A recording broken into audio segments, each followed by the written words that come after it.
Does your bike have a wobble like this in the front end? If it does, you need to stay tuned for this video because I'm going to show you how to tighten down the headset that will actually take all that play out, because just naturally over time you riding your bike, the headset's going to loosen up just a little bit, or maybe the bearings go bad or whatever.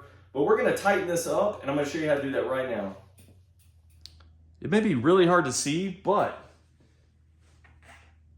if you take a look at this headset right here, there's going to be a lot of play in between here.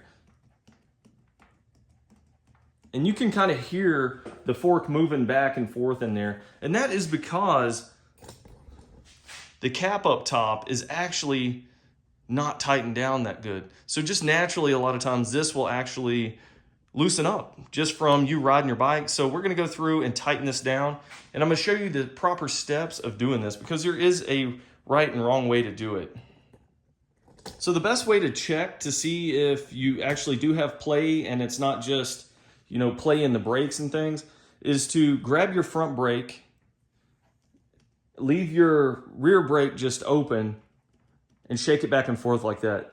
And if you feel the wobble or you feel that there's looseness in that headset, then that's going to be a telltale sign that you need to tighten up this stem cap.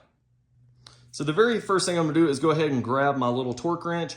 And if you don't have a torque wrench, you can just use a regular Allen wrench. But this right here is going to give us the proper torque spec.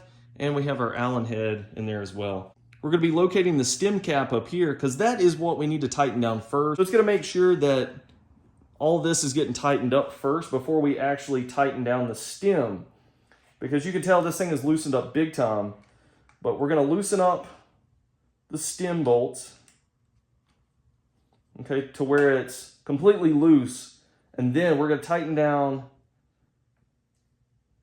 the stem cap, making sure that the handlebars are as close to centered out as possible. And we're going to go about 8 Newton meters on this,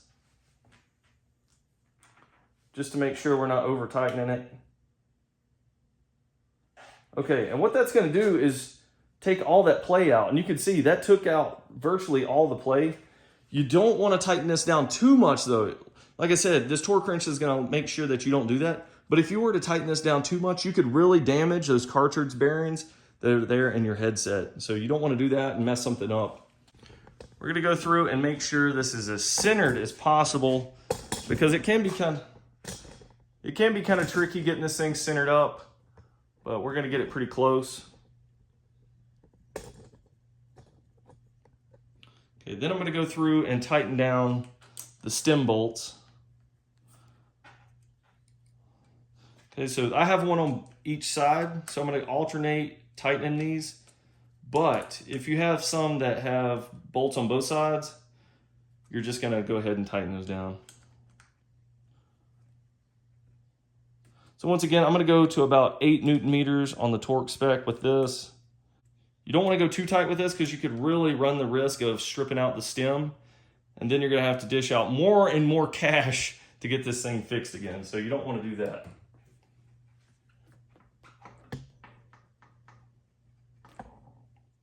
Okay, we're going to check it now that we have it back together and see if it took all the play out.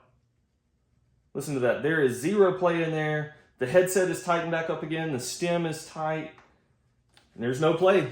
That's what we're looking for right there. All right, guys. Hopefully this video helped you out if you're having any type of issues with a loose headset or a loose stem or something like that.